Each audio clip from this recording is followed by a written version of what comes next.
সেই দিনটাতে এক বিস্ময়কর ঘটনা ঘটে গিয়েছিল, যেই দিন আব্রাহা তার হস্তি বাহিনী নিয়ে আল্লাহ রব্বুল আলমিনের ঘর ভাঙতে এসেছিল।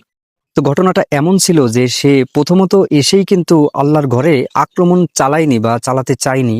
সে প্রথমত দূরে তায়েফের একটি স্থানে তাঁবু গাড়ে, সেখানে সে অবস্থান করে। প্রথমত সে মক্কা মোকাররমার ভিতর একটা মেসাকার কাণ্ড তৈরি করে। প্রথমত সে আব্দুল মুত্তালিবের প্রায় 200 উট সে সেখান থেকে ধরে নিয়ে আসে। তো এই খবরটা যখন আব্দুল মুত্তালিব সে শুনতে পায়, তখন সে সোজা আব্রাহার কাছে যায়। তো আব্দুল মুত্তালিবের আগমনে আব্রাহা মনে করেছিল হয়তো আব্দুল মুত্তালিব এজন্য এসেছে যে সে তো কাবা ঘরের মুতাওয়াল্লি, কাবা ঘরের খাদেম, হয়তো আমার কাছে সে আকতি মিনতি করবে যে আমি যেন কাবা ঘরটায় আক্রমণ না চালাই। কিন্তু আসলে ব্যাপারটা সম্পূর্ণ ভিন্ন ছিল। আব্দুল মুত্তালিব এসে প্রথমত আব্রাহাকে বলল যে আপনি যে আমার 200 উট নিয়ে এসেছেন, আপনার সৈন্যরা যে আমার 200 উট নিয়ে এসেছে, আমি এসেছি মূলত সেই উটগুলো ফেরত নিতে।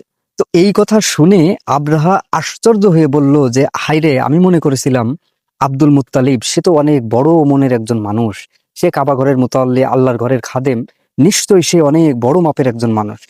এ তো দেখি একবারে ছোট্ট মন মানসিকতার মানুষ। আমি যে এসেছি আল্লাহর ঘর ভাঙতে, যেই ঘরের মুতাওয়াল্লি সে, সে না সেই ঘর সম্পর্কে আমার কাছে একটু বিনয়ী হবে, আকতি মিনতি করবে, এটা না করে সে এসেছে নিজের উট নিতে। ঠিক তখন আব্দুল মুত্তালিব এক চির যুগান্তকারী বাণী বলেছিলেন। তিনি বলেছিলেন যে আনা রব্বুল আইবিল, যে আমি হচ্ছি উটের রব, এই উটগুলোর মালিক, আমি এজন্যই উটগুলো নিতে এসেছি।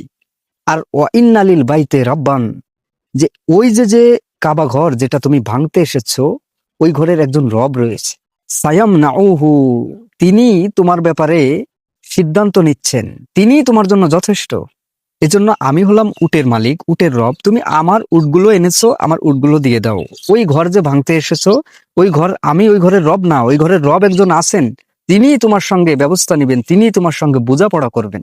তো দেখুন, যেই মানুষটা মুশরিক, অথচ সে এত বিশ্বাস, তীব্র বিশ্বাস স্থাপন করে যে এই যে ঘরটা, এই ঘরটার একচ্ছন্ন মালিকানা আল্লাহ রাব্বুল আলামিন।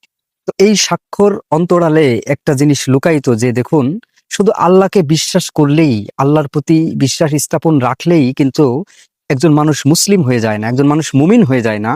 একজন ব্যক্তি তখনই মুমিন হবে, মুসলিম হবে, তখনই জান্নাতে যাওয়ার ওয়ারিশ হবে, সে যখন নিজের ইমানটাকে বিশুদ্ধ তাওহীদি ইমান বানাবে।